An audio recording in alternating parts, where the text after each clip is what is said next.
Hello, so today I'm going to be teaching you guys how I weather my cars. I already somewhat weathered this one, but you can see I don't like how light the label is on this. So I think I'm going to try to get it to look a bit more like this, and I'm going to show you guys how I do that. So first, to kind of get this faded look, I've heard people use white, but I assume you have to do a whole lot of dry brushing for that. And that doesn't work for me, and last time I did it, it messed up my paint. So what I do is I mix a bit of paint to look somewhat like the original model's paint, but make sure it's slightly lighter or slightly darker depending on what look you want. You can get a sun bleach look with it being slightly lighter, or you can get a darker look, which is what I'm doing here, by making it darker. Usually just use the color that the car is, so here I would say it's somewhat red, and mix that with a bit of black to get the color you want, or white, I don't know. And you gotta kind of wipe a bit of this off. I think I'm gonna make a new mix here, because this one turned out bad. You always want to not use too much black, because it will like overpower a color. You see this right here, there's one right here. You can't see it, but it had too much black, so it turned out way too dark. So we're gonna mix up a little bit here of red and black to kind of get that dark red brownish look. Mix this up with some paintbrushes.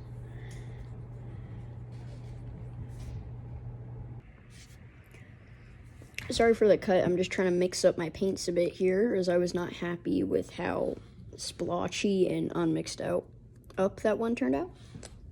So as you can see, I've got kind of a dark red on here. You want to wipe a bit of it off, or else it might overpower it and completely cover up the label. I'm just gonna do a bit here. Kind of try to wipe that off. Get it like that. It's a bit too red. Not quite dark enough, but that's fine. That's why you never want to add too much black, because it's always easier to add more black than to add more of the primary color of your little mix. I'm gonna do a bit of mixing, and I'm not a master at this. I've only been doing it for a bit now, but I think I have a pretty good technique down. So you want to kind of keep it flowing down, from what I've heard other people say, so it looks like it's just natural color fading away. You see it already looks a bit darker. Maybe I'll cover one letter up a bit more than there are others. Maybe this S here can get a bit of the treatment. And splotch that a bit. The middle is a bit faded. Over here, have a bit color faded by this beam part here. And you never want to forget about this part of the car. Always want to make sure this is nicely weathered, and because that can ruin it. If one part looks really weathered and one's just ultra clean because you forgot to, that can really ruin how a model looks. So I'm done with the sides there and getting all that paint faded. So I'm gonna put the paintbrush away. But now you're gonna want to add some rust and some metal looks. So you're gonna have this little palette here of kind of dry-ish paints, and you're gonna get a bit on a little brush. I got this kit from a hobby store, and it came with this little brush as a sponge and a regular brush. But you can try to weather train cars, especially with the rust on mine. Do that. Do this to the trucks, and it gives them a brownish look. You see there. And you do this on every side. And actually, I don't know. These are screwed on, so I can't just pop them off. I don't have a screwdriver with me right now. But if you had pop-off trucks, or if you had a screwdriver, pop those trucks off, make this a whole lot easier. But this will kind of get a dirtier look on the trucks, which is really what you want to go for with most of this. You can add a lot of life to it. So here we go. We're just weathering this up. And you never want to forget about the bottom and this part here. You want to make sure this is nice and weathered. So for these like metals right here, these darker colors, you can't really see it because the brush is already dark, but this is more of a metal and this is a silver. The black is going to show up a lot more, as we've already learned. But if you have any areas you think the paint would wear off, that's where you want to put that black, because it imitates a look of paint being worn off.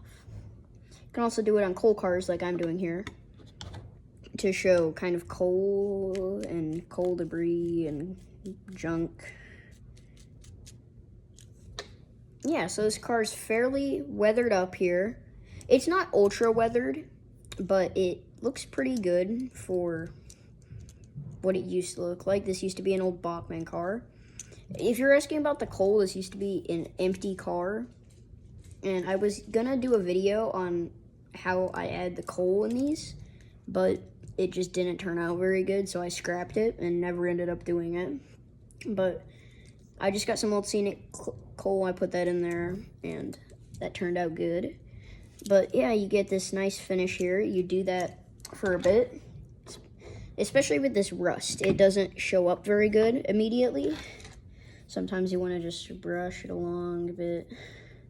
If you're trying to get kind of dirty look on certain spots of the metal, you can just kind of do that. It works better with a sponge because it gets a bit more on there, but I'm gonna add a bit to the actual coal here, see how that looks. Brush it along gently. You never want to overdo it because you can always add more, but you can't really take this stuff off too well. Like if I try to rub that off, that's not coming off.